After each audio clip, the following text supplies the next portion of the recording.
Qatar ਦੇ ਵਿੱਚ ਜਿਹੜੇ ਭਾਰਤੀਆਂ ਨੂੰ ਜਸੂਸੀ ਦੇ ਦੋਸ਼ ਵਿੱਚ ਫਾਂਸੀ ਦਾ ਆਰਡਰ ਹੋ ਗਿਆ ਸੀ ਕਿ ਉਹ ਸਜ਼ਾ ਕਤਰ ਮੁਲਕ ਦੇ ਹਾਕਮਾਂ ਨੇ ਮਾਫ ਕਰ ਦਿੱਤੀ ਆ। ਪਾਕਿਸਤਾਨ ਦਾ ਜਾਂ ਹੋਰ ਇਸਲਾਮਿਕ ਮੁਲਕਾਂ ਦਾ ਨਾਮ ਲੈ ਲੈ ਕੇ ਭਾਰਤ ਦੇ ਵਿੱਚ ਇਹ ਲਗਾਤਾਰ ਪ੍ਰਚਾਰਿਆ ਜਾਂਦਾ ਵੀ ਉੱਥੇ ਕੋਈ ਕਾਨੂੰਨ ਸਿਸਟਮ ਦੀ ਕੋਈ ਗੱਲ ਨਹੀਂ, ਉੱਥੇ ਤਾਂ ਬਸ ਖਾਸ ਤੌਰ ਦੇ ਉੱਤੇ ਵੀ ਹਿੰਦੂਆਂ ਦੇ ਤਾਂ ਬਹੁਤ ਬੈਰੀ ਨੇ। ਜਿਸ ਤਰੀਕੇ ਦਾ ਕਤਰ ਚੋਂ ਖਬਰ ਆਈ ਆ ਉਸ ਹਿਸਾਬ ਨਾਲ ਤਾਂ ਫਿਰ ਉਹ ਨਰਮ ਦਿਲ ਵਾਲੇ ਲੱਗਦੇ ਆ ਵੀ ਜੇਕਰ ਉਹਨਾਂ ਦੇ ਮੁਲਕ ਦੇ ਕਾਨੂੰਨ ਦੇ ਹਿਸਾਬ ਨਾਲ ਫਾਂਸੀ ਦਾ ਹੁਕਮ ਹੋ ਵੀ ਗਿਆ ਸੀ ਤਾਂ ਵੀ ਉਹਨਾਂ ਨੇ ਇਸ ਗੱਲ ਦੇ ਉੱਤੇ ਨਰਮਾਈ ਦਿਖਾਈ ਹੈ। ਇਹ ਵੀ ਗੱਲ ਆਪਾਂ ਨੂੰ ਵਾਰ-ਵਾਰ ਸਿਖਾਈ ਗਈ ਆ ਬਈ ਜਿਹੜੇ ਹਿੰਦੂ ਨੇ ਨਾ ਇਹਨਾਂ ਦੇ ਤਾਂ ਉਹ ਖਾਸ ਤੌਰ ਤੇ ਵੈਰੀ ਹੈ, ਤੇ ਜਿਹੜੇ ਬੰਦੇ ਉਹਨਾਂ ਦੇ ਹੁਣ ਕਾਬੂ ਆਏ ਹੋਏ ਸੀ ਜਾਂ ਜਿਨ੍ਹਾਂ ਨੂੰ ਉਥੋਂ ਦੇ ਸਿਸਟਮ ਦੇ ਅਨੁਸਾਰ ਫਾਂਸੀ ਹੋ ਸਕਦੀ ਸੀ, ਸਜ਼ਾ ਹੋ ਸਕਦੀ ਸੀ, ਵੀ ਉਹਨਾਂ ਨੂੰ ਤਾਂ ਫਿਰ ਛੱਡਣਾ ਹੀ ਨਹੀਂ ਸੀ ਚਾਹੀਦਾ। ਜਿਨ੍ਹਾਂ ਨੂੰ ਕੱਟੜ ਮੁਸਲਮਾਨ ਕਹਿ ਕੇ ਹਾਕਮ ਉਹ ਤਾਂ ਫਾਂਸੀ ਦੀ ਸਜ਼ਾ ਉੱਥੇ ਮਾਫ ਕਰਦੇ ਆ ਕਤਰ। ਤੇ ਆਹ ਜਿਹੜੇ ਸਾਡੇ ਭਰਾ ਬਣ ਕੇ ਦਿਖਾਉਂਦੇ ਆ ਇਹ ਉੱਥੇ ਅਮਿਤ ਸ਼ਾਹ ਜਿਵੇਂ ਉੱਥੇ ਪੂਰਾ ਗਰਜ ਕੇ ਰੜਕ ਕੇ ਪੂਰਾ ਭੌਂਕੜ ਕੇ ਬੋਲਿਆ ਬਈ ਰਾਜੋਆਣੇ ਦੀ ਫਾਂਸੀ ਵੀ ਅਸੀਂ ਤਾਂ ਜੀ ਮਤਲਬ ਜਿੰਨਾ ਟਾਈਮ ਸਾਤੋਂ ਮਾਫੀ ਨਹੀਂ ਮੰਗਦੇ ਅਸੀਂ ਨਹੀਂ ਜੀ ਇਹੋ ਜਿਹੀ ਗੱਲ ਹੀ ਨਹੀਂ ਕਰਨ ਦੀ ਲੋੜ ਹੈ ਜੀ। ਅੱਜ ਭਾਈ ਤਾਰੇ ਹੋਣਾ ਵੱਲੋਂ ਇੱਕ ਸੁਨੇਹਾ ਮੀਡੀਆ ਦੇ ਰਾਹੀਂ ਸੰਗਤਾਂ ਦੇ ਲਈ ਅਮਿਤ ਸ਼ਾਹ ਹੋਣਾ ਦੇ ਕੰਨੀ ਵੀ ਪਿਆ ਹੋਣਾ ਜਿਹੜੀਆਂ ਤੁਸੀਂ ਅਮਿਤ ਸ਼ਾਹ ਜੀ ਗੱਲਾਂ ਕਰਦੇ ਹੋ ਇਹਦਾ ਕੋਈ ਮਤਲਬ ਨਹੀਂ। ਸਾਡਾ ਧਰਮ, ਸਾਡਾ ਫਲਸਫਾ, ਸਾਡਾ ਸਿਧਾਂਤ ਜਿਸ ਤਰੀਕੇ ਦੀ ਸਾਨੂੰ ਸੇਧ ਦਿੰਦਾ ਅਸੀਂ ਉਸ ਹਿਸਾਬ ਨਾਲ ਚੱਲਣਾ। ਸਾਨੂੰ ਇਸ ਗੱਲ ਦੇ ਉੱਤੇ ਕੋਈ ਇਹ ਨਹੀਂ ਹੈਗਾ ਵੀ ਅਸੀਂ ਮਾਫੀਆਂ ਮੰਗਦੇ ਫਿਰਾਂਗੇ।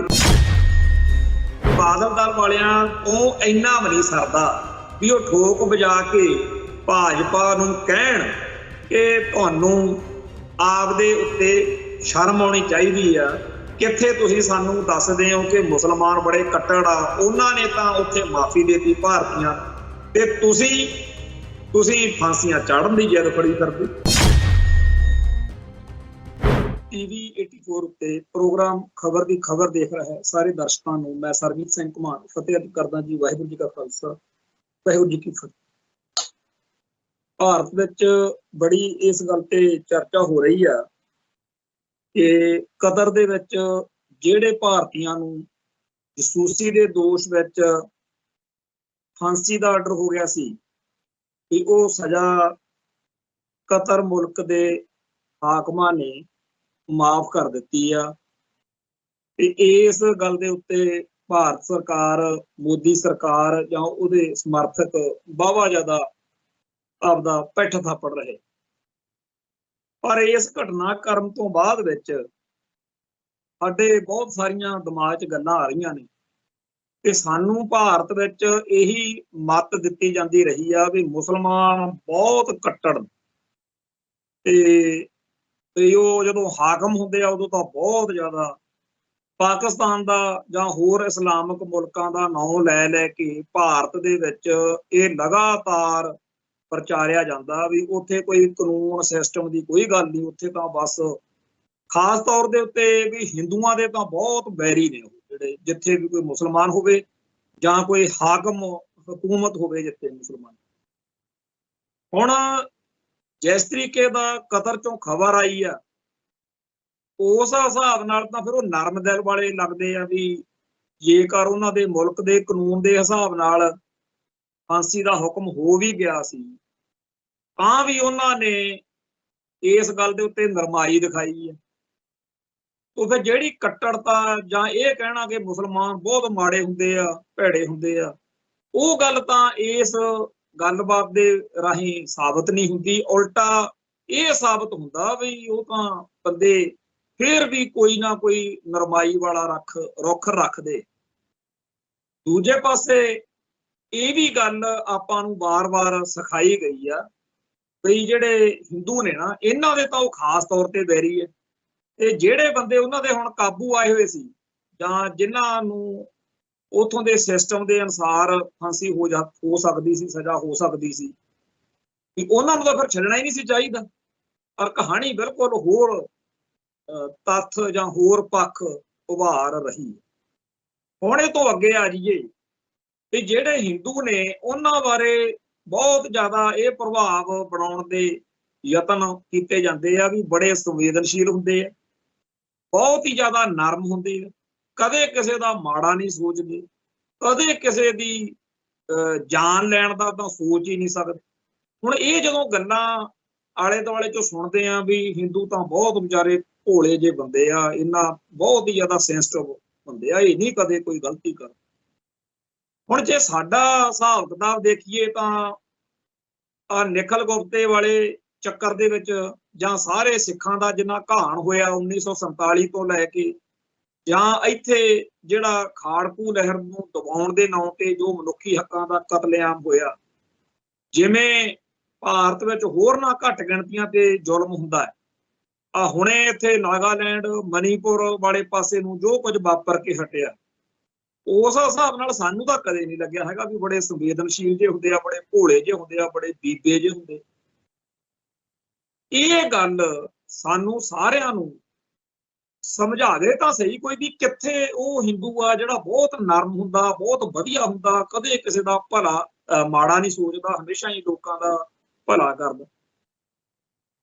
ਇਹ ਜਿਹੜਾ ਨੁਕਤਾ ਇਹ ਬੜਾ ਧਿਆਨ ਮੰਗਦਾ, ਕਿਉਂਕਿ ਇਤਿਹਾਸ ਵਿੱਚ ਇਹ ਬੜਾ ਦਾਅਵਾ ਕੀਤਾ ਜਾਂਦਾ ਵੀ ਪਰਸ਼ੂਰਾਮ ਨਾਂ ਦਾ ਇੱਕ ਇਹੋ ਜਿਹਾ ਇਹਨਾਂ ਦਾ ਨਾਇਕ ਹੋਇਆ, ਜਿਹਨੇ ਕਹਿੰਦੇ ਵੀ ਧਰਤੀ ਤੇ ਆਪਦੇ ਕਹਾੜੇ ਨਾਲ ਬਹੁਤ ਭਾਰੀ ਨਰਸੰਹਾਰ ਕੀਤਾ ਲੋਕਾਂ ਦਾ। ਬਹੁਤ ਵੱਡੀਆਂ ਵੱਡੀਆਂ ਗੱਲਾਂ ਸੁਣਨ ਨੂੰ ਮਿਲਦੀਆਂ। ਇਵੇਂ ਹੋਰ ਜੰਗਾਂ ਦਾ ਜਦੋਂ ਪੜ੍ਹਦੇ ਆ, ਮਹਾਭਾਰਤ ਦੀ ਗੱਲ ਇੱਥੇ ਪਿੱਛੇ ਜੇ ਕਿਸੇ ਨੇ ਸੁਣਾਈ, ਭਾਵੇਂ ਉਹ ਵਧਾਈ ਗੱਲ ਹੀ ਲੱਗਦੀ ਹੋਵੇ, ਪਰ ਜਦੋਂ ਸੁਣਿਆ ਬੜਾ ਮਨ ਨੂੰ ਲੱਗਿਆ ਵੀ ਕਹਿੰਦੇ ਜੀ ਜਿਹੜਾ ਘੋੜੇ ਦਾ ਸੁੰਬ ਹੁੰਦਾ ਨਾ, ਉਹਨਾਂ ਖੂਨ ਵਗਦਾ ਸੀ ਕੁਰਸ਼ੇਤਰ ਦੀ ਧਰਤੀ ਤੇ ਜਦੋਂ ਮਹਾਭਾਰਤ ਦੀ ਜੰਗ ਹੋਈ। ਰਮਾਇਣ ਤੇ ਮਹਾਭਾਰਤ ਦੋ ਇਹੋ ਜਿਹੇ ਮਹਾਗ੍ਰੰਥ ਨੇ ਹਿੰਦੂ ਭਾਈਚਾਰੇ ਦੇ, ਜਿਨ੍ਹਾਂ ਦੇ ਵਿੱਚ ਜੰਗਾਂ ਦਾ ਜ਼ਿਕਰ ਆ, ਰਮਾਇਣ 'ਚ ਵੀ ਜ਼ਿਕਰ, ਮਹਾਭਾਰਤ 'ਚ ਵੀ ਜ਼ਿਕਰ। ਦੋਨਾਂ ਦੇ ਵਿੱਚ ਰਾਜਨੀਤੀ ਸ਼ਾਸਤਰ ਜਾਂ ਉਸ ਵੇਲੇ ਦੇ ਆਰੀਅਨ ਸਮਾਜ ਦੇ ਜਿਹੜੇ ਅੰਦਰਲੇ ਹਾਲਾਤ ਨੇ, ਕਬੀਲੇ ਕਿਵੇਂ ਆਪਸ ਵਿੱਚ ਰਾਜੇ ਰਜਵਾੜੇ ਕਿਵੇਂ ਰਹਿੰਦੇ ਕਰਦੇ ਸੀ, ਉਹ ਸਾਰਾ ਚਲੋ ਉਹਦੇ ਚੋਂ ਬੰਦੇ ਨੂੰ ਸਮਝਣ ਨੂੰ ਮਿਲਦਾ। ਇਹਨਾਂ ਦਾ ਜੀਵਨ ਕਿਹੋ ਜਿਹਾ ਸੀ ਜਾਂ ਰਾਜ ਪ੍ਰਬੰਧ ਕਿਹੋ ਜਿਹਾ ਸੀ, ਉਹ ਪੜ੍ਹਨ ਨੂੰ ਸਮਝਣ ਨੂੰ ਮਿਲਦਾ। ਪਰ ਜਿਹੜਾ ਉੱਥੇ ਖੂਨ ਖਰਾਬਾ, ਜਿਹੜਾ ਉੱਥੇ ਬਲੱਡਸ਼ੈਡ ਆ, ਜਿਸ ਤਰੀਕੇ ਨਾਲ ਉੱਥੇ ਕਤਲੇਆਮ, ਤੇ ਉਹ ਸਾਰਾ ਕੁਝ ਵੀ ਆਪਾਂ ਨੂੰ ਉੱਥੋਂ ਮਿਲਦਾ। ਤੇ ਉੱਥੋਂ ਫਿਰ ਇਹ ਕਹਿਣਾ ਵੀ ਬੜੇ ਨਰਮ ਹੁੰਦੇ ਆ ਜੀ। ਉਲਟਾ ਜਿਹੜੀ ਆਰੀਅਨ ਨਸਲ ਭਾਰਤ ਵਿੱਚ ਜਦੋਂ ਆਈ ਆ, ਉਹਨਾਂ ਸਮਿਆਂ ਦੇ ਵਿੱਚ ਜਿਵੇਂ ਸਿੰਧੂ ਘਾਟੀ ਦੀ ਸਭਿਅਤਾ ਦਾ ਘਾਣ ਕੀਤਾ, ਅੱਗ ਨੂੰ ਹਥਿਆਰ ਬਣਾ ਕੇ ਇੱਥੋਂ ਦੇ ਲੋਕਾਂ ਨੂੰ ਸਾੜਿਆ ਫੂਕਿਆ, ਜਾਂ ਜੰਗਲਾਂ ਦੇ ਵਿੱਚ ਰਹਿਣ ਵਾਲੇ ਕਬੀਲਿਆਂ ਨੂੰ ਉਹਨਾਂ ਦਾ ਘਾਣ ਕੀਤਾ, ਉਹ ਸਾਰੇ ਕਾਸੇ ਦੇ ਸਾਹਮਣੇ ਸਾਨੂੰ ਤਾਂ ਕਦੇ ਨਹੀਂ ਲੱਗਿਆ ਬੜੇ ਸੰਵੇਦਨਸ਼ੀਲ ਤੇ ਬੜੇ ਬੀਬੇ ਜਿਹੇ ਹੁੰਦੇ। ਤੇ ਜੇਕਰ ਆਪਾਂ ਦੇਵੀ ਦੇਵਤਿਆਂ ਦੀਆਂ ਫੋਟੋਆਂ ਦੇਖੀਏ ਜਾਂ ਬੁੱਤ ਬਣਾਏ ਨੇ ਇਹਨਾਂ ਨੇ, ਉਹ ਸਾਰੇ ਹਥਿਆਰਾਂ ਨਾਲ ਭਰੇ ਹੁੰਦੇ। ਸ਼ਿਵ ਜੀ ਕੋਲੇ ਵੀ, ਮਹਾਭਾਰਤ ਦੇ ਪਾਤਰਾਂ ਕੋਲੇ ਵੀ, ਕ੍ਰਿਸ਼ਨ ਜੀ ਕੋਲੇ ਸੁਦਰਸ਼ਨ ਚੱਕਰ ਆ, ਰਾਮਚੰਦਰ ਤੀਰ ਕਮਾਨ ਚੱਕੀ ਫਿਰਦਾ, ਜਾਂ ਦੇਵੀ ਦੇਵਤੇ ਆ, ਜੇਕਰ ਉਹ ਸ਼ੇਰਾਂ ਵਾਲੀ ਮਾਤਾ ਨੂੰ ਦੇਖੋ 10 ਬਾਹਾਂ ਦਿਖਾਈਆਂ ਨੇ ਤੇ 10 'ਚ ਹੀ ਹਥਿਆਰ। ਉਲਟਾ ਇਹ ਜਿਹੜੇ ਕਿਹਾ ਜਾਂਦਾ ਵੀ ਬੜੇ ਹੀ ਇਹ ਚੀਜ਼ਾਂ ਤਾਂ ਹਿੰਸਾ ਨੂੰ ਵਧਾਉਂਦੀਆਂ ਨੇ, ਹਥਿਆਰ ਬੜੇ ਭਾੜੇ ਆ, ਹਥਿਆਰਾਂ ਵਾਲੇ ਬੰਦੇ ਮਾੜੇ ਆ। ਮੈਨੂੰ ਕੋਈ ਰਿਸ਼ੀ ਮੁਨੀ, ਕੋਈ ਦੇਵੀ ਦੇਵਤਾ, ਕੋਈ ਰੱਬ ਅਵਤਾਰ ਭਗਵਾਨ ਦਿਖਾਓ ਤਾਂ ਸਹੀ ਜਿਹੜਾ ਹਥਿਆਰਾਂ ਤੋਂ ਉਲਟ ਹੋਵੇ। ਉਲਟਾ ਹਥਿਆਰ ਤੋਂ ਬਗੈਰ ਤਾਂ ਉਹ ਆਪਦੀ ਜਾਂ ਧਰਮ ਦੀ ਜਾਂ ਆਪਦੇ ਆਲੇ ਦੁਆਲੇ ਦੀ ਜਿਹੜੀ ਉਹਦੀ ਵਿਰਾਸਤ ਆ ਜਾਂ ਪ੍ਰੋਪਰਟੀ ਜਾਂ ਕੋਈ ਚੀਜ਼ ਆ, ਉਹਦੀ ਰਾਖੀ ਕਰ ਹੀ ਨਹੀਂ ਸਕਦੇ। ਸੋ ਸਿੱਖਾਂ ਨੂੰ ਜਾਂ ਸਿੱਖੀ ਨੂੰ ਮਾੜਾ ਦਿਖਾਉਣ ਲਈ, ਭੈੜਾ ਦਿਖਾਉਣ ਲਈ ਕਦੇ ਕਹਿੰਦੇ ਆ ਜੀ ਵੀ ਸ਼ਾਸਤਰ ਕਾਹਤੋਂ ਰੱਖਦੇ, ਸਿੱਖ ਸ਼ਾਸਤਰ ਰੱਖਦੇ ਆਪਦੇ ਗੁਰੂ ਦਾ ਹੁਕਮ। ਤੇ ਭਾਈ ਜਿਹੜੇ ਤੁਹਾਡੇ ਰਹਿਬਰ ਪੈਗੰਬਰ ਜਿਨ੍ਹਾਂ ਦਾ ਤੁਸੀਂ ਸਤਿਕਾਰ ਕਰਦੇ, ਉਹਨਾਂ ਸਾਰਿਆਂ ਦਾ ਜੇ ਤੁਸੀਂ ਧਿਆਨ ਮਾਰੋ, ਸਾਰਿਆਂ ਕੋਲੇ ਸ਼ਾਸਤਰ।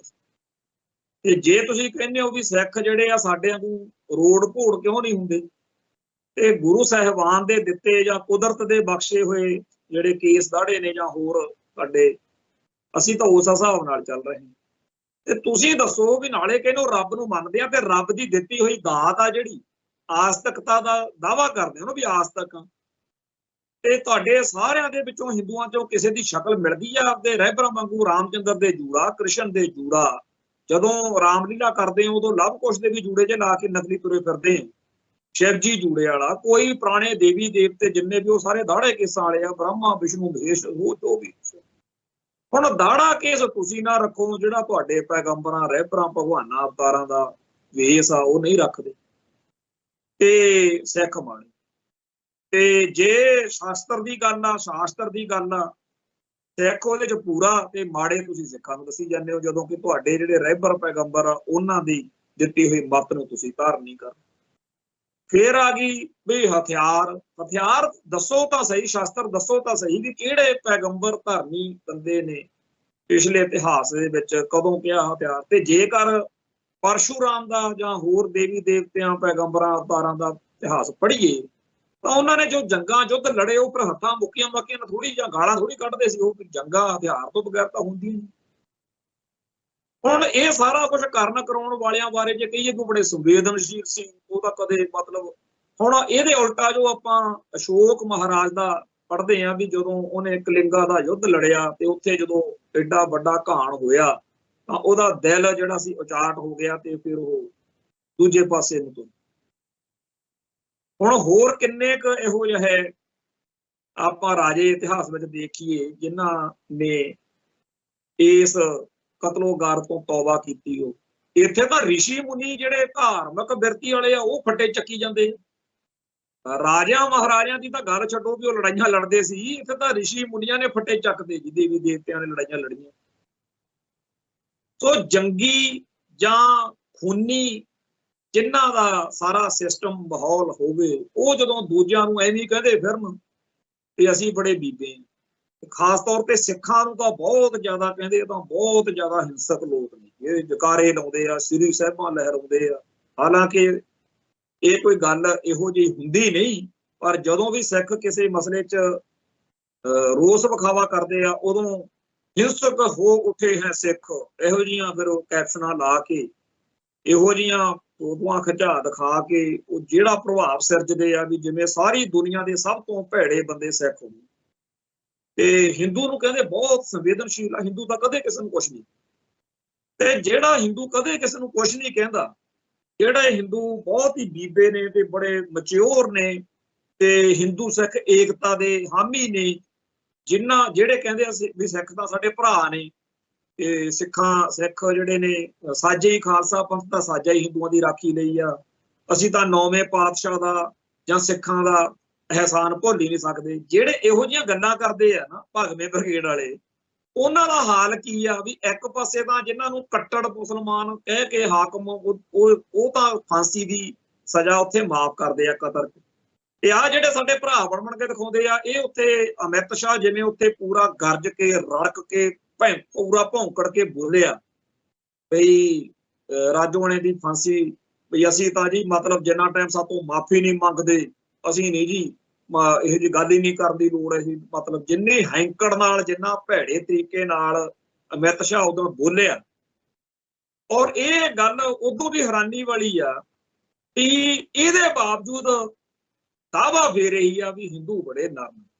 ਹੁਣ ਨਰਮਤਾ ਬਣ ਕੇ ਦਿਖਾਇਆ ਮੁਸਲਮਾਨਾਂ ਨੇ, ਕਤਰ ਦੇ ਹਾਕਮਾਂ ਨੇ, ਇਹਨਾਂ ਨੇ ਫਾਂਸੀ ਮਾਫ ਕੀਤੀ ਤੇ ਆਪਾਂ ਬਣਾਈ ਫਿਰਦੇ ਆ ਨਰਮਾਈ ਇਹਨਾਂ ਹਿੰਦੂਆਂ ਨੇ। ਆਖੇ ਜੀ ਜਿੰਨਾ ਟਾਈਮ ਰਾਜੋਆਣੇ ਹੁਣੀ ਆਪ ਨਹੀਂ ਮਾਫੀ ਮੰਗਦੇ। ਅੱਜ ਭਾਈ ਜਗਤਾਰ ਸਿੰਘ ਤਾਰੇ ਹੋਣਾ ਨੇ, ਭਾਈ ਪਰਮਜੀਤ ਸਿੰਘ ਭਿਉਰਾ, ਭਾਈ ਬਲਵੰਤ ਸਿੰਘ ਰਾਜੋਆਣਾ, ਭਾਈ ਜਗਤਾਰ ਸਿੰਘ ਹਵਾਰਾ ਤੇ ਹੋਰ ਸਾਰੇ ਜਿਹੜੇ ਸਾਡੇ ਲਈ ਸਤਿਕਾਰਯੋਗ ਨੇ, ਅੱਜ ਭਾਈ ਤਾਰੇ ਹੋਣਾ ਵੱਲੋਂ ਇੱਕ ਸੁਨੇਹਾ ਮੀਡੀਆ ਦੇ ਰਾਹੀਂ ਸੰਗਤਾਂ ਦੇ ਲਈ ਅਮਿਤ ਸ਼ਾਹ ਹੋਣਾ ਦੇ ਕੰਨੀ ਵੀ ਪਿਆ ਹੋਣਾ। ਐਡਵੋਕੇਟ ਸਿਮਰਨਜੋਤ ਸਿੰਘ ਨੇ, ਵਕੀਲ ਨੇ ਉਹਨਾਂ ਨੇ ਇਹ ਗੱਲ ਸਾਂਝੀ ਕੀਤੀ ਆ ਵੀ ਜਿਹੜੀਆਂ ਤੁਸੀਂ ਅਮਿਤ ਸ਼ਾਹ ਜੀ ਗੱਲਾਂ ਕਰਦੇ ਹੋ ਇਹਨਾਂ ਦਾ ਕੋਈ ਮਤਲਬ ਨਹੀਂ। ਸਾਡਾ ਧਰਮ, ਸਾਡਾ ਫਲਸਫਾ, ਸਾਡਾ ਸਿਧਾਂਤ ਜਿਸ ਤਰੀਕੇ ਦੀ ਸਾਨੂੰ ਸੇਧ ਦਿੰਦਾ ਅਸੀਂ ਉਸ ਹਿਸਾਬ ਨਾਲ ਚੱਲਣਾ। ਸਾਨੂੰ ਇਸ ਗੱਲ ਦੇ ਉੱਤੇ ਕੋਈ ਇਹ ਨਹੀਂ ਹੈਗਾ ਵੀ ਅਸੀਂ ਮਾਫੀਆਂ ਮੰਗਦੇ ਫਿਰਾਂਗੇ। ਸਾਨੂੰ ਫਖਰ ਆ ਵੀ ਜੋ ਅਸੀਂ ਸੇਵਾ ਕੀਤੀ ਆ, ਅਸੀਂ ਤਾਂ ਪੰਥ ਦੀ ਫਰਜ਼ ਨਿਭਾਇਆ ਪੰਥ ਪ੍ਰਤੀ ਆਪਣਾ। ਬਹੁਤ ਚੰਗਾ ਤੇ ਸਹੀ ਸੰਤੁਲਿਤ ਜਿਹੜਾ ਬਿਆਨ ਆ ਭਾਈ ਜਗਤਾਰ ਸਿੰਘ ਤਾਰੇ ਹੋਣਾ ਵੱਲੋਂ ਆਇਆ ਤੇ ਸਾਰੇ ਖਾਲਸਾ ਪੰਥ ਨੂੰ इस बयान का जां इस तरह के विचारां का ही स्वागत करना चाहिए। ये इस करके आ क्योंकि साडे विच एक वो बिरती दी दिनों दिन जोर मारदी हैगी आ जिन्हां नूं बड़ा बुखार चढ़िया होया भी हिंदू सिख एकता जिहड़ी आ वो बड़ी चंगी चीज़ आ, नौ मास का रिश्ता, भाईचारक सांझ। ये बिरती वाले सिख आ जिहड़े ये कहंदे ने कि जी माड़ा मोटा लिख के डिप्लोमेसी करके आपां नूं इस हिंदू भाईचारे दीयां खुशियां लैणियां चाहीदियां ने। मतलब कि हिंदुआं नूं जचाउणा चाहीदा कि असीं तुहाडे मथाज आ जी, तुसीं साडे ते जुल्म ना करिओ, असीं जिवें तुसीं कहोगे उवें कर लांगे। और इस बिरती वाले सिखां नूं देश दी एकता ते अखंडता दा बहुत फिकर रहिंदा ते ये वो बिरती आ ਜਿਹੜੇ ਸਿੱਖਾਂ ਦੇ ਆਜ਼ਾਦੀ ਦੇ ਸੰਘਰਸ਼ ਨੂੰ ਕਾਲਾ ਦੌਰ ਕਹਿੰਦੇ ਆ ਤੇ ਆਜ਼ਾਦੀ ਲਈ ਲੜਨ ਵਾਲਿਆਂ ਨੂੰ ਜਿਨ੍ਹਾਂ ਨੂੰ ਕੌਮ ਆਪਦੇ ਯੋਧੇ ਤੇ ਸ਼ਹੀਦ ਕਹਿੰਦੀ ਆ ਉਹਨਾਂ ਨੂੰ ਇਹ ਅੱਤਵਾਦੀ ਦੱਸੇ। ਔਰ ਇਹ ਜਿਹੜੀ ਬਿਮਾਰੀ ਆ ਇਹ ਕੱਲੇ ਕਾਂਗਰਸੀ ਸਿੱਖਾਂ ਜਾਂ ਭਾਜਪਾਈ ਸਿੱਖਾਂ ਜਾਂ ਕਾਮਰੇਡ ਸਿੱਖਾਂ 'ਚ ਜਾਂ ਹੋਰ ਕਈ ਵੈਰਾਈਟੀਆਂ ਦੇ ਸਿੱਖਾਂ ਵਿੱਚ ਹੀ ਨਹੀਂ ਹੈਗੀ। ਇਹ ਬਾਦਲ ਦਲ ਵਾਲੇ ਜਿਹੜੇ ਆਪਦੇ ਆਪ ਨੂੰ ਸ਼੍ਰੋਮਣੀ ਅਕਾਲੀ ਦਲ ਕਹਾਉਂਦੇ ਆ ਉਹਨਾਂ 'ਚ ਵੀ। ਤੇ ਹੈਰਾਨੀ ਦੀ ਗੱਲ ਇਹ ਆ ਕਿ ਬਾਦਲ ਦਲ ਵਾਲਿਆਂ ਤੋਂ ਇੰਨਾ ਵੀ ਨਹੀਂ ਸਰਦਾ ਵੀ ਉਹ ਠੋਕ ਵਜਾ ਕੇ ਭਾਜਪਾ ਨੂੰ ਕਹਿਣ ਕਿ ਤੁਹਾਨੂੰ ਆਪਦੇ ਉੱਤੇ ਸ਼ਰਮ ਆਉਣੀ ਚਾਹੀਦੀ ਆ। ਕਿੱਥੇ ਤੁਸੀਂ ਸਾਨੂੰ ਦੱਸਦੇ ਹੋ ਕਿ ਮੁਸਲਮਾਨ ਬੜੇ ਕੱਟੜ ਆ, ਉਹਨਾਂ ਨੇ ਤਾਂ ਉੱਥੇ ਮਾਫੀ ਦੇਤੀ ਭਾਰਤੀਆਂ ਨੂੰ ਤੇ ਤੁਸੀਂ ਫਾਂਸੀਆਂ ਚਾੜਨ ਦੀ ਜਿੱਦ ਫੜੀ ਫਿਰਦੇ। ਇਹਨਾਂ ਤੋਂ ਨਹੀਂ ਕਹਿ ਹੁੰਦਾ ਕਿਉਂਕਿ ਕੁੱਤੇ ਝਾਕ ਆ ਵੀ ਕਦੇ ਨਾ ਕਦੇ ਭਾਜਪਾ ਨਾਲ ਸਿਆਸੀ ਤੌਰ ਤੇ ਗੱਠਜੋੜ ਹੋਊਗਾ, ਫਿਰ ਆਪਾਂ ਨੂੰ ਸੀਟਾਂ ਦੀ ਉਹਨਾਂ ਨਾਲ ਕਿਉਂਕਿ ਅੱਗੇ ਇੰਨਾ ਟਾਈਮ ਕੱਢਿਆ। ਤੋ ਜਿਹੜਾ ਇਹਨਾਂ ਦਾ ਅੰਦਰਲਾ ਆਪਾ ਨਾ ਉਹ ਕਿੰਨਾ ਕਮਜ਼ੋਰ ਹੋ ਚੁੱਕਿਆ ਬਾਦਲ ਦਲ ਵਾਲਿਆਂ ਦਾ। ਇਹਨਾਂ ਤੋਂ ਇਹ ਵੀ ਨਹੀਂ ਕਹਿ ਹੁੰਦਾ ਬੀਜੇਪੀ ਨੂੰ ਕਿ ਜੀ 1947 ਮੌਕੇ ਸਾਡੀ ਲੀਡਰਸ਼ਿਪ ਨੇ ਕਾਂਗਰਸ ਨਾਲ ਕਾਂਗਰਸੀ ਲੀਡਰਾਂ ਨਾਲ ਵਾਅਦੇ ਕੀਤੇ ਸੀ, ਪਰਨ ਹੋਏ ਸੀ, ਆਪਸ ਵਿੱਚ ਹੀ ਸਨੰਦਾਂ ਕਸਮਾਂ ਖਾਧੀਆਂ ਸੀ ਨਹਿਰੂ ਗਾਂਧੀ ਹੋਣਾ ਨੇ। ਜਦੋਂ ਉਹ ਮੁੱਕਰ ਕੇ ਸਾਡੀ ਉਸ ਮੌਕੇ ਦੀ ਲੀਡਰਸ਼ਿਪ ਕੋਠੇ ਚੜ੍ਹ ਕੇ ਪਿੱਟਦੀ ਰਹੀ ਆ ਤੇ ਸਾਡੇ ਨਾਲ ਧੋਖਾ ਹੋ ਗਿਆ, ਵਸਾਘਾਤ ਹੋ। ਇੱਥੋਂ ਤੱਕ ਕਿ ਸਰਦਾਰ ਕਪੂਰ ਸਿੰਘ ਦਾ ਜਿਹੜਾ ਲੈਕਚਰ ਆ, ਜਿਹੜੀ ਤਕਰੀਰ ਆ 1966 ਵਿੱਚ ਜਦੋਂ ਪੰਜਾਬੀ ਸੂਬਾ ਰੀਆਰਗਨਾਈਜੇਸ਼ਨ ਐਕਟ ਵਾਲੀ, ਉਹਦਾ ਤਾਂ ਸਰਲੇਖ ਹੀ ਇਹ ਆ ਸਿੱਖਾਂ ਨਾਲ ਵਸਾਘਾਤ।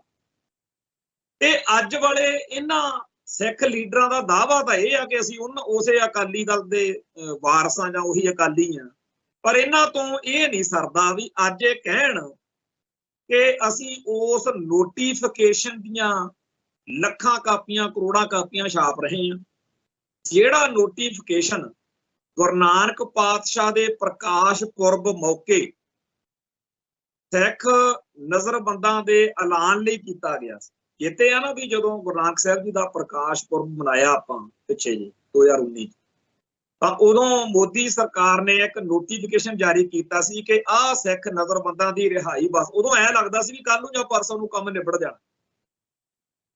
ਤੇ ਉਸ ਨੋਟੀਫਿਕੇਸ਼ਨ ਦੀ ਬੱਲੇ ਬੱਲੇ ਵੀ ਬੜੀ ਇਹਨਾਂ ਨੇ ਕਰਾਈ, ਮੀਡੀਆ 'ਚ ਵੀ ਬਹੁਤ ਬਸ ਜੀ ਹੋ ਗਿਆ ਕੰਮ। ਫਿਰ ਉਹ ਤੋਂ ਮੁੱਕਰ ਗਏ ਜਿਹੜੇ ਆ ਬੜੇ ਨਰਮ ਦਿਲ ਵਾਲੇ ਤੇ ਹਿੰਦੂ ਸਿੱਖ ਏਕਤਾ ਤੇ ਬੜਾ ਕਹਿੰਦੇ ਆ ਜੀ ਸਾਡਾ ਤਾਂ ਸਾਡੇ ਆਸਾਨ ਅਸੀਂ ਭੁੱਲ ਨਹੀਂ ਸਕਦੇ। ਤੇ ਆਹ ਮਿੰਟ 'ਚ ਦੀ ਮੁੱਕਰ ਗਏ ਤੇ ਅੱਜ ਤੱਕਰ 2-2.5 ਸਾਲ ਹੋ ਗਏ ਕਦੇ ਅਸੀਂ ਕਿਸੇ ਬਾਦਲ ਦਲ ਦੇ ਲੀਡਰ ਤੋਂ ਸੁਣਿਆ ਨਹੀਂ ਕਿ ਉਹ ਕਹਿਣ ਕਿ ਤੁਸੀਂ ਉਸ ਨੋਟੀਫਿਕੇਸ਼ਨ ਤੋਂ ਵੀ ਮੁੱਕਰ। ਹੋਣਾ ਤਾਂ ਇਹ ਚਾਹੀਦਾ ਕਿ ਪੋਸਟਰ ਇਸ਼ਤਿਹਾਰ ਛਾਪ ਕੇ ਪੰਜਾਬ ਦੇ ਹਰ ਪਿੰਡ ਦੇ ਮੋੜ ਤੇ ਹਰ ਗੁਰਦੁਆਰੇ ਦੇ ਬਾਹਰ ਲੱਗੇ ਹੋਣ ਕਿ ਭਗਵੇਂ ਬ੍ਰਿਗੇਡ ਵਾਲਿਆਂ ਨੇ ਇੱਕ ਵਾਰ ਫੇਰ ਸਾਡੇ ਨਾਲ ਧੋਖਾ ਕੀਤਾ। ਔਰ ਸੱਚੀ ਗੱਲ ਆ, ਕੋਈ ਝੂਠ ਨਹੀਂ ਬੋਲਣਾ। ਇਹਦੇ ਨਾਲੋਂ ਫਿਰ 1947 ਤੋਂ ਬਾਅਦ ਜਿਹੜੀ ਸਾਡੀ ਲੀਡਰਸ਼ਿਪ ਸੀ ਜਿਹਨੂੰ ਆਪਾਂ ਬਹੁਤ ਕੋਸਦੇ ਆ ਕਿ ਉਹਨਾਂ ਨੇ ਗਲਤ ਫੈਸਲੇ ਕੀਤੇ, ਉਹਨਾਂ 'ਚ ਘੱਟੋ ਘੱਟ ਇੰਨੀ ਕੁ ਦ੍ਰਿੜਤਾ ਤਾਂ ਫੇਰ ਵੀ ਸੀਗੀ ਨਾ ਕਿ ਉਹਨਾਂ ਨੇ ਸੱਚ ਦੁਨੀਆ ਸਾਹਮਣੇ ਦੱਸਣ ਲੱਗਿਆ ਘੌਲ ਨਹੀਂ ਕੀਤੀ। ਤੇ ਇਹਨਾਂ ਨੂੰ ਹੁਣ ਆਸ ਆ, ਕੁੱਤੇ ਝਾਕ ਕਹਿ ਸਕੀਏ ਆਪਾਂ, ਆਸ ਤਾਂ ਕੀ ਆ ਵੀ ਸਾਡੀ ਕਦੇ ਨਾ ਕਦੇ ਬਾਦਲਾਂ ਭਾਜਪਾ ਨਾਲ ਲੋਟ ਹੋ ਜੂਗੀ। ਇਸ ਕਰਕੇ ਅੱਜ ਵੀ ਇਹ ਭਾਜਪਾ ਦੇ ਖਿਲਾਫ ਉਵੇਂ ਨਹੀਂ ਬੋਲਦੇ ਜਿਵੇਂ ਬੋਲਣਾ ਚਾਹੀਦਾ। ਹੁਣ ਅੱਗੇ ਇਹਨਾਂ ਨੂੰ ਸੌਖਾ ਸੀ, ਅਕਾਲੀ ਭਾਜਪਾ ਗੱਠਜੋੜ ਸੀ ਤੇ ਕਾਂਗਰਸ ਦੇ ਖਿਲਾਫ ਬੋਲਣ ਲਈ ਮਨ ਪੂਰੀ ਤਰ੍ਹਾਂ ਖੁੱਲੇ ਦਿਲ ਦੇ ਨਾਲ ਬੋਲਦੇ ਸੀ ਤੇ ਫਿਰ ਉਹ ਉੱਤਰ ਕਾਟੋ ਮੈਂ ਚੜਾਂ ਵਾਲੀ ਗੱਲ ਚੱਲਦੀ ਸੀ। ਕਦੇ ਕਾਂਗਰਸ ਸੱਤਾਚਾਰੀ ਪੰਜਾਬ 'ਚ, ਕਦੇ ਬਾਦਲ ਦਲ ਭਾਜਪਾ ਨਾਲ ਮਿਲ ਕੇ ਆ ਗਿਆ ਤੇ ਹੁਣ ਬੀਜੇਪੀ ਨਾਲ ਵਿਗੜੀ ਹੋਈ ਆ। ਆਸ ਆ ਵੀ ਉਧਰ ਕਦੇ ਨਾ ਕਦੇ ਦੁਬਾਰਾ ਗੱਲ ਜਾਊਗੀ ਤੇ ਕਾਂਗਰਸ ਦਿਖਦੀ ਕੋਈ ਨਹੀਂ, ਕਿਉਂਕਿ ਕਾਂਗਰਸ ਤਾਂ ਸਾਰੇ ਭਾਰਤ ਵਿੱਚ ਆਪ ਪੁੰਜੇ ਲੱਗਦੀ ਫਿਰਦੀ ਆ ਤੇ ਆਮ ਆਦਮੀ ਪਾਰਟੀ ਇਸ ਲਾਇਕ ਹੀ ਨਹੀਂ ਹੈਗੀ ਕਿ ਉਹਦੀ ਕੋਈ ਗੱਲ ਕਰੇ। ਕੁੱਲ ਮਿਲਾ ਕੇ ਇਸ ਮੌਕੇ ਬਾਦਲ ਦਲ ਨੂੰ ਇਹ ਵੀ ਸਮਝ ਨਹੀਂ ਆਉਂਦੀ ਵੀ ਅਸੀਂ ਆਲੋਚਨਾ ਕ੍ਰਿਟਿਸਿਜ਼ਮ ਕਿਸ ਸਿਆਸੀ ਧਿਰ ਦੀ ਕਰਨੀ। ਉਲਟਾ ਹਰ ਚੜ੍ਹਦੀ ਸਵੇਰ ਜਿਹੜੇ ਇਹਨਾਂ ਬਾਦਲ ਦਲ ਵਾਲਿਆਂ ਦੇ ਕਾਰਨਾਮੇ ਉਹ ਜਦੋਂ ਨਸ਼ਰ ਹੁੰਦੇ ਆ ਤਾਂ ਜਿਹੜੇ ਇਹ ਆਪਦੇ ਸਿਆਸੀ ਭਵਿੱਖ ਨੂੰ ਉਜਵਲ ਕਰਨ ਦੇ ਲਈ ਚੜ੍ਹਦੀ ਕਲਾ 'ਚ ਲੈ ਕੇ ਜਾਣ ਲਈ ਵੀ ਸਾਰੇ ਇਕੱਠੇ ਹੋ ਕੇ ਸੁਖਬੀਰ ਸਿੰਘ ਬਾਦਲ ਨੂੰ ਵੋਟਾਂ 'ਚ ਜਿਤਾਓ, ਇਸ ਮੰਤਵ ਨੂੰ ਸੱਟ ਮਾਰਨ ਵਾਲੀਆਂ ਗੱਲਾਂ ਜ਼ਰੂਰ ਉੱਭਰਦੀਆਂ ਨੇ।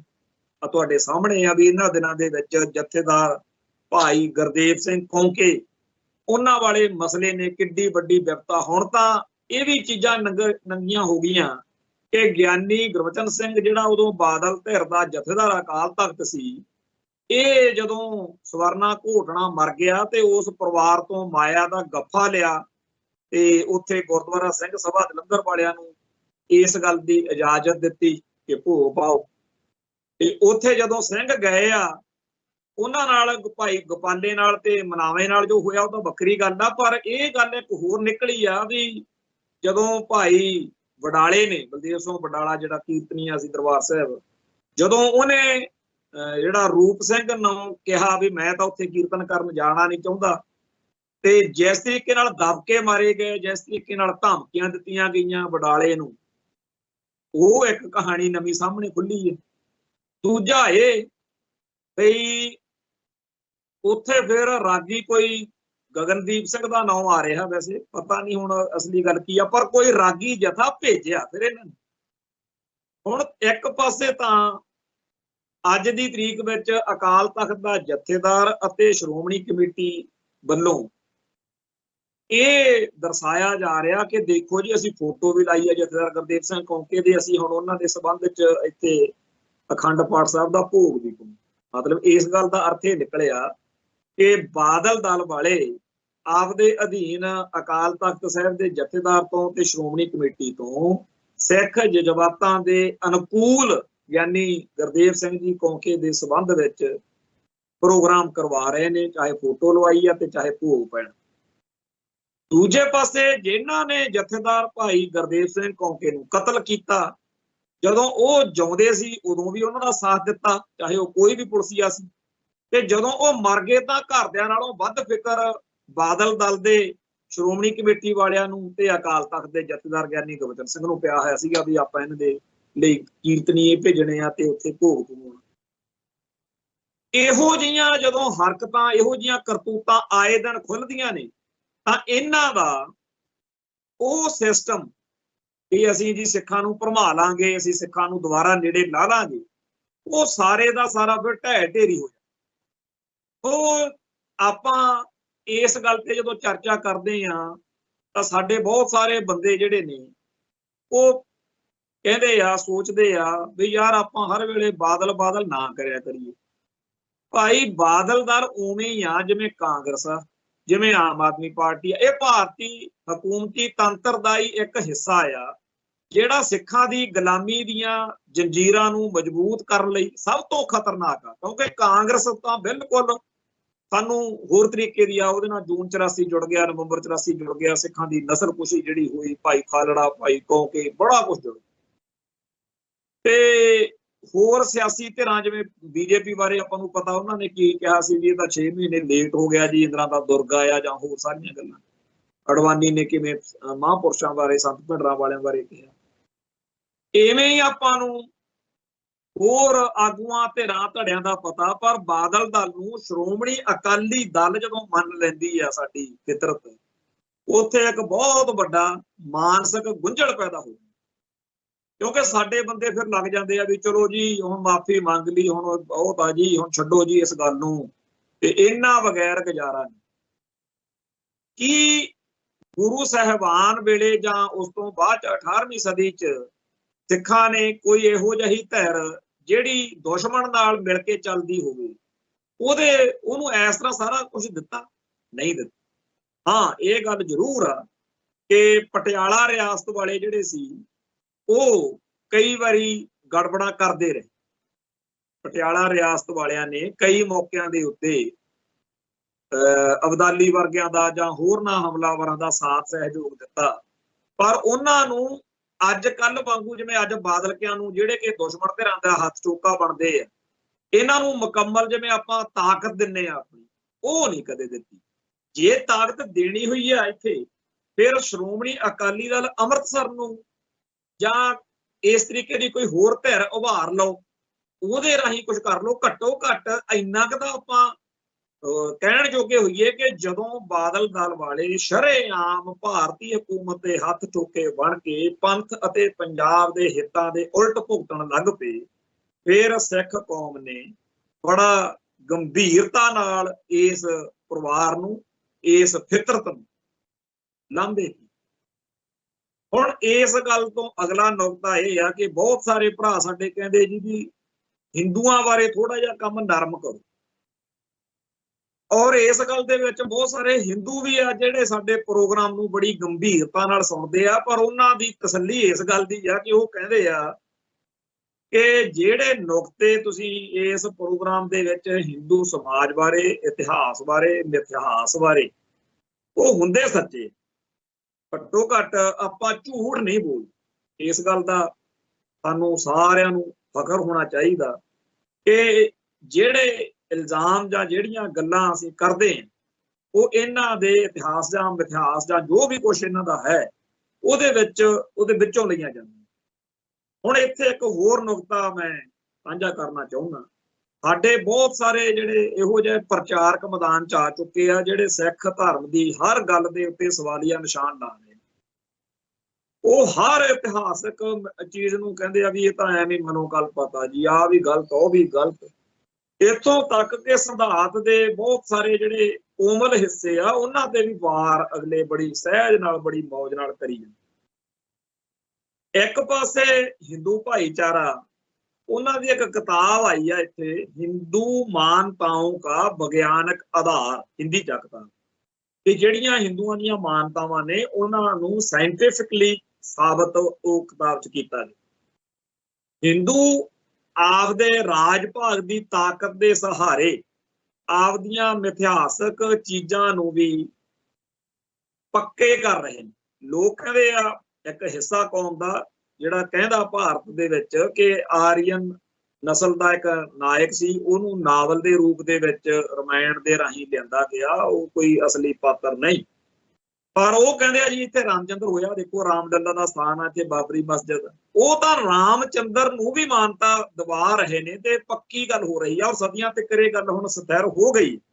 ਹੁਣ ਇਹਨੂੰ ਕਾਲਪਨਿਕ ਕਹਾਣੀ ਕਹਿਣ ਦਾ ਵੇੜਾ ਪਿੱਛੇ ਰਹਿ ਗਿਆ, ਹੁਣ ਤਾਂ ਰਾਮ ਮੰਦਿਰ ਬਣ ਰਿਹਾ। ਇੱਕ ਪਾਸੇ ਇਹ ਭਾਈਚਾਰਾ ਜਿਹੜਾ ਰਾਜ ਦੀ ਤਾਕਤ ਨਾਲ, ਇਹਨਾਂ ਕੋਲੇ ਰਾਜ ਸੱਤਾ ਜਦੋਂ ਆਈ ਤਾਂ ਉਹਨਾਂ ਨੇ ਆਪਦੇ ਅਕੀਦੇ, ਆਪਦੇ ਸਿਸਟਮ ਨੂੰ ਮਜ਼ਬੂਤ ਕੀਤਾ। ਦੂਜੇ ਪਾਸੇ ਆਪਣੇ ਕੋਲੇ ਰਾਜ ਦੀ ਤਾਕਤ ਤਾਂ ਹੈ ਨਹੀਂ, ਉਲਟਾ ਆਪਾਂ ਇਹੋ ਜਿਹੀ ਫਿਤਰਤ ਨੂੰ, ਇਹੋ ਜਿਹੀ ਬਿਮਾਰੀ ਨੂੰ ਸ਼ਹਿ ਦੇ ਰਹੇ ਹਾਂ ਜਿਹਦੇ ਵਿੱਚ ਸਾਡੇ ਸਾਰੇ ਕਾਸੇ ਦੇ ਉੱਤੇ ਸਵਾਲੀਆ ਨਿਸ਼ਾਨ ਲੱਗ ਰਹੇ। ਸਾਡੀ ਸਾਰੀ ਜਿਹੜੀ ਗੱਲ ਆ ਨਾ ਵੀ ਸਿੱਖਾਂ ਦੇ ਇਤਿਹਾਸ ਅਤੇ ਸਾਡੇ ਗ੍ਰੰਥ, ਹੁਣ ਇਹਦੇ ਬਾਰੇ ਮੈਂ ਪਿਛਲੇ ਸਮੇਂ 'ਚ ਇੱਕ ਵਾਰ ਇਹ ਗੱਲ ਆਖੀ ਸੀ ਕਿ ਜਿਹੜੇ ਗ੍ਰੰਥ ਸਾਡੀ ਕੌਮ ਦੇ ਵਿੱਚ ਪੜ੍ਹੇ ਸੁਣੇ ਵਿਚਾਰੇ ਜਾਂਦੇ ਆ, ਜਿਨ੍ਹਾਂ ਵਿੱਚੋਂ ਬਹੁਤ ਸਾਰਿਆਂ ਦੀ ਕਥਾ ਵੀ ਗੁਰੂ ਘਰਾਂ 'ਚ ਹੁੰਦੀ ਹੈ, ਉਹਨਾਂ ਵਿੱਚ ਬਹੁਤ ਸਾਰੇ ਥਾਵਾਂ ਦੇ ਉੱਤੇ ਇਹੋ ਜਿਹਾ ਕੁਝ ਹੋ ਸਕਦਾ ਜਿਹਦੇ ਬਾਰੇ ਸਾਡੇ ਵਿਦਵਾਨਾਂ ਨੂੰ ਜਾਂ ਸਿੱਖ ਚਿੰਤਕਾਂ ਨੂੰ ਲੱਗਦਾ ਹੋਵੇ ਕਿ ਇਹ ਠੀਕ ਗੱਲ ਨਹੀਂ। ਪਰ ਮੈਂ ਇੱਕ ਗੱਲ ਇਹਦੇ ਬਾਰੇ ਸਦਾ ਹੀ ਕਿਹਾ ਕਿ ਜਦੋਂ ਕੋਈ ਲਿਖਾਰੀ ਲਿਖਦਾ, ਉਹਨੂੰ ਜੋ ਉਸ ਮੌਕੇ ਠੀਕ ਲੱਗਦਾ ਉਹ ਲਿਖਦਾ। ਇੱਥੇ ਸਾਡੇ ਸਾਹਮਣੇ ਇਹੋ ਜਿਹੀਆਂ ਹਜ਼ਾਰਾਂ ਘਟਨਾਵਾਂ ਨੇ। ਮੈਂ ਸਿੱਖ ਸੰਘਰਸ਼ ਬਾਰੇ ਕੰਮ ਕੀਤਾ, ਖਾੜਕੂ ਲਹਿਰ ਬਾਰੇ, ਭਾਈ ਗੁਰਮੁਖ ਸਿੰਘ ਨਾਗੋਕੇ ਤੇ ਉਹਦੀ ਸਿੰਘਣੀ ਬਾਰੇ 1990-91 ਦੇ ਅਖਬਾਰਾਂ 'ਚ ਇੱਕ ਖਬਰ ਛਪੀ, ਜਿਹਦੇ ਆਧਾਰ ਦੇ ਉੱਤੇ ਅਸੀਂ ਸਾਰੇ ਉਹ ਕਹਾਣੀ ਨੂੰ ਸੱਚ ਮੰਨ ਕੇ ਲਿਖਦੇ ਬੋਲਦੇ ਰਹੇ। सन 2015 ਦੇ ਵਿੱਚ ਆ ਕੇ ਜਦੋਂ ਪਿੰਕੀ ਕੈਟ ਨੇ ਕੰਵਰ ਸੰਧੂ ਨਾਲ ਇੰਟਰਵਿਊ ਦੌਰਾਨ ਗੱਲਾਂ ਦੱਸੀਆਂ, ਉਹਨੇ ਇੱਕ ਬਿਲਕੁਲ ਨਵਾਂ ਪੱਖ ਲੈ ਜਾਂਦਾ ਕਿ ਅਸਲ ਵਿੱਚ ਭਾਈ ਗੁਰਮੁਖ ਸਿੰਘ ਨਾਗੋਕੇ ਤੇ ਉਹਦੀ ਸਿੰਘਣੀ ਨੂੰ ਐਦਾਂ ਕਤਲ ਕੀਤਾ। ਤੇ ਅਸੀਂ ਫਿਰ ਜੋ ਕੁਝ 2015 ਤੱਕ ਮੰਨਦੇ ਰਹੇ ਸੀ, ਸਾਨੂੰ ਉਸ ਮੌਕੇ ਉਹ ਸਹੀ ਲੱਗਦਾ ਸੀ, ਪਰ 2015 ਤੋਂ ਬਾਅਦ ਨਵਾਂ ਪੱਖ ਸਾਡੇ ਸਾਹਮਣੇ ਆ ਗਿਆ। ਪਰ ਕੀ ਇਹ ਪੱਖ ਜਿਹੜਾ ਪਿੰਕੀ ਕੈਟ ਰਾਹੀਂ ਆਇਆ ਇਹ ਸੱਚਾ ਹੈ ਜਾਂ ਨਹੀਂ? ਪਰ ਅੱਜ ਦੀ ਤਰੀਕ ਵਿੱਚ ਸਾਡੇ ਜਦੋਂ ਭੋਗ ਪੈਂਦਾ, ਉੱਥੇ ਹਰ ਵਾਰੀ ਬਰਸੀ ਮਨਾਉਂਦੇ ਆ ਪਰਿਵਾਰ ਵੱਲੋਂ, ਤਾਂ ਉੱਥੇ ਫਿਰ ਪਿੰਕੀ ਕੈਟ ਅਨੁਸਾਰ ਦੱਸੀ ਜਾਂਦੀ ਗੱਲ ਆ ਜਿਹੜੀ ਉਹਨੂੰ ਪ੍ਰਚਾਰਿਆ ਜਾਂਦਾ। ਸੋ ਇਵੇਂ ਹੀ ਹਜ਼ਾਰਾਂ ਇਹੋ ਜਿਹੀਆਂ ਗੱਲਾਂ ਵਾਪਰ ਸਕਦੀਆਂ ਨੇ। ਜਦੋਂ ਪੁਰਾਤਨ ਗ੍ਰੰਥਾਂ ਦੇ ਜ਼ਿਕਰ ਕਰਦੇ ਆ ਤਾਂ ਇਹਨਾਂ ਨੇ ਗੁਰੂ ਨਾਨਕ ਪਾਤਸ਼ਾਹ ਬਾਰੇ ਲਿਖਿਆ, ਤਾਂ ਲਿਖਣ ਅਤੇ ਉਹਦੇ ਘਟਨਾ ਦੇ ਹੋਣ ਦੇ ਵਿਚਾਲੇ ਕਿੰਨਾ ਕੁ ਟਾਈਮ ਗੈਪ ਆ ਸਮੇਂ ਦਾ, ਕਾਲ ਵੰਡ, ਕਾਲ ਖੰਡ, ਕਾਲ ਦੋਸ਼, ਉਹ ਸਾਰੀਆਂ ਚੀਜ਼ਾਂ ਨੂੰ ਧਿਆਨ ਚ ਰੱਖ ਕੇ ਭਾਵਨਾ ਉਹਨਾਂ ਲਿਖਾਰੀਆਂ ਦੀ ਜਾਂ ਉਹਨਾਂ ਵਿਦਵਾਨਾਂ ਦੀ ਕੀ ਰਹੀ ਕਿ ਅਸੀਂ ਸਿੱਖ ਇਤਿਹਾਸ ਦੱਸਣਾ। ਜਿਵੇਂ ਮੈਂ ਕੋਈ ਕਿਸੇ ਖਾੜਕੂ ਸੰਘਰਸ਼ ਦੇ ਕਿਸੇ ਜਰਨੈਲ ਬਾਰੇ, ਭਾਈ ਸੁਖਦੇਵ ਸਿੰਘ ਬੱਬਰ ਬਾਰੇ, ਭਾਈ ਗੁਰਜੰਟ ਸਿੰਘ, ਬੁੱਧ ਸਿੰਘ ਵਾਲਾ ਜਾਂ ਹੋਰ ਕੋਈ ਸ਼ਹੀਦ ਜਿਹੜੇ ਸਾਡੇ ਸੂਰਮੇ, ਜਦੋਂ ਉਹਨਾਂ ਬਾਰੇ ਅਸੀਂ ਗੱਲ ਲਿਖਦੇ ਕਰਦੇ ਸਮਝਦੇ ਹਾਂ, ਸਾਡੀ ਭਾਵਨਾ ਤਾਂ ਉਹਨਾਂ ਦੀ ਵਡਿਆਈ ਕਰਨਾ ਹੁੰਦੀ ਆ, ਪਰ ਕੋਈ ਨੁਕਤਾ, ਕੋਈ ਤੱਥ ਗੜਬੜ ਹੋ ਸਕਦੀ ਆ, ਕਿਉਂਕਿ ਜਿਹਨੂੰ ਜਿਵੇਂ ਪਤਾ ਸੀ ਉਹਨੇ ਜਦੋਂ ਦੱਸਿਆ, ਅਸੀਂ ਉਸ ਗੱਲ ਨੂੰ ਗਾਹਾਂ ਉਵੇਂ ਪ੍ਰਚਾਰਤਾ ਤੇ ਉਹ ਗੱਲ ਗਲਤ ਨਿਕਲ ਸਕਦੀ ਹੈ, ਇਹ 'ਚ ਕੋਈ ਏਡੀ ਗੱਲ ਥੋੜੀ। ਪਰ ਇਹਦੇ ਨਾਲ ਸਾਨੂੰ ਜਿਹੜਾ ਹੈਗਾ ਇਹ ਨਹੀਂ ਕਰਨਾ ਚਾਹੀਦਾ ਕਿ ਉਸ ਲਿਖਾਰੀ ਨੂੰ ਜਾਂ ਪੂਰੀ ਲਿਖਤ ਨੂੰ, ਕਿਉਂਕਿ ਮਨੁੱਖ ਜਿਹੜਾ ਹੈ ਉਹ ਭੁੱਲਣਹਾਰ, ਗੁਰੂ ਜਾਂ ਅਕਾਲ ਪੁਰਖ ਕਦੇ ਗਲਤੀ ਨਹੀਂ ਕਰਦੇ, ਪਰ ਮਨੁੱਖ ਤਾਂ ਭੁੱਲਣਹਾਰ। ਹੁਣ ਇਸ ਤਰੀਕੇ ਨਾਲ ਜਿਹੜਾ ਅੱਜ ਅਸੀਂ ਮੀਟਰ ਲੈ ਕੇ ਬਹਿ ਗਏ ਹਾਂ ਕਿ ਆਹ ਦੇਖੋ ਜੀ ਫਲਾਣੇ ਗ੍ਰੰਥ ਦੀ ਆਹ ਲਾਈਨ ਐ ਕਿਵੇਂ ਹੋ ਸਕਦਾ ਵੀ ਇਹ ਠੀਕ, ਇਹ ਗਲਤ ਆ ਜੀ, ਇਸ ਕਰਕੇ ਸਾਰਾ ਗ੍ਰੰਥ ਹੀ ਗਲਤ ਆ ਤੇ ਗ੍ਰੰਥ ਨੂੰ ਲਿਖਣ ਵਾਲਾ ਵੀ ਦੋਸ਼ੀ ਆ ਜਾਂ ਗਲਤ ਆ। ਸੋ ਇੱਕ ਪਾਸੇ ਤਾਂ ਹਿੰਦੂ ਭਾਈਚਾਰਾ ਜਿਹਦੇ ਕੋਲੇ ਰਾਜ ਦੀ ਤਾਕਤ ਆ ਤੇ ਉਹ ਆਪਦੇ ਇਤਿਹਾਸ ਨੂੰ ਵੀ ਪੂਰਾ ਮਜ਼ਬੂਤੀ ਨਾਲ ਉਹਦੇ ਸਬੂਤ ਪੈਦਾ ਕਰ ਰਹੇ, ਅਸੀਂ ਆਪਦੇ ਸਬੂਤ ਮਟਾਉਣ ਤੁਰੇ ਹੋਏ ਹਾਂ। ਕੋਈ ਪੁਰਾਤਨ ਇਮਾਰਤਾਂ ਜਿਨ੍ਹਾਂ ਨਾਲ ਇਤਿਹਾਸਕ ਪ੍ਰਮੁੱਖ ਪੁਖਤਗੀ ਹੁੰਦੀ ਹੈ ਕਿ ਇੱਥੋਂ ਪੁਖਤਾ ਸਬੂਤ ਆ, ਦੇਖੋ ਇੱਥੇ ਆਏ ਹੋਏ।